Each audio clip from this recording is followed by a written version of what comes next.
let's talk about what embodiment is and why using a tool from embodiment is helpful. Um, I'm going to ask you for a little demonstration.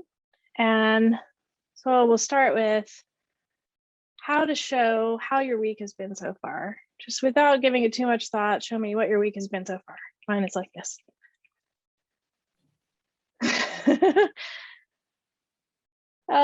So I'm not the only one who's had a bit of a frantic week, it looks like. And some people might be sleepy, some people might be very focused and productive. People might be slogging through. There's so much that we can convey with just one gesture. And this is a basic part of embodiment. So I'll ask you now to take one breath to consider what you would prefer your week to be like and see what a gesture would show that.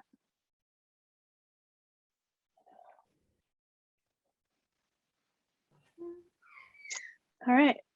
So this too is embodiment. And in particular, this is exactly what embodiment and coaching is about. You have more awareness of how you are now, and you have a felt sense of how you'd like to be, and then you build that bridge of how to make that true. You know that if a character in a movie is portrayed like this, then they're going to be dejected, and the one who's confident is going to be sitting upright, standing upright. That's part of embodiment. It's not just storytelling, that's our actual physiology. And just like doing a power pose in advance of a meeting, we know that that works because this feedback loop between our brain and our body is a loop. When you feel more confident, you sit up taller. And when you sit up taller, you really do feel more confident. There's also the personification is part of embodiment. So you might say, she embodies leadership. And that means that she feels that so deeply in her bones that her actions automatically portray it, and you feel it when you are around that person. So that's extremely powerful. And this kind of integrity between the words and the actions is exactly the goal of learning some of these skills about embodiment. This model shows how a lot of us experience ourselves in the world. And we have the mental side and the physical side. They're pretty much separate. The mental part has all the important stuff. So our thoughts and beliefs and emotions, that's what we're talking about when we say, I am this. This is me, and it all lives right here. And then the physical part of my body needs food and sleep, and it's very inconvenient, and it's not really important for any of those things. This is how I was raised, and a lot of parts of our society reinforce this kind of dichotomy. And what we have learned more and more over time is that we're one being, and the physical and the mental are tightly connected. The brain may be the home of where thoughts are, but the entire body is participating in that process. It can be a little bit weird to think about it in that way because this mind versus body is so entrenched. I'll throw out a couple of examples. The most minor example might be how your mood can change when you eat or you haven't eaten. And you can say, well, that's just blood sugar. But how about when your back is sore?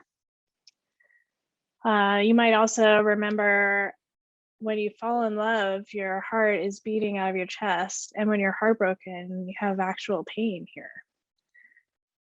You might remember a time when your values were violated and you could feel your stomach drop.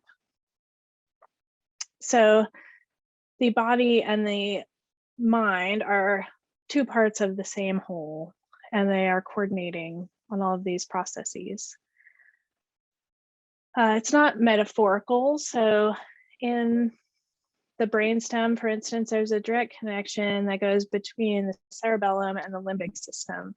Now we think of cerebellum as being balance and coordination kind of parts of the system, and the limbic system we think of as the home of the emotions, but they speak to each other.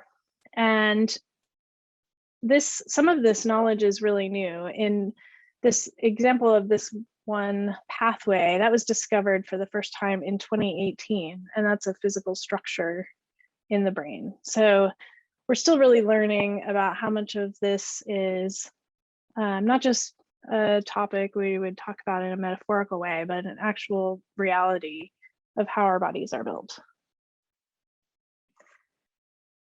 So the purpose of embodiment is making that important stuff real, bringing your thoughts and your values into the world as actions.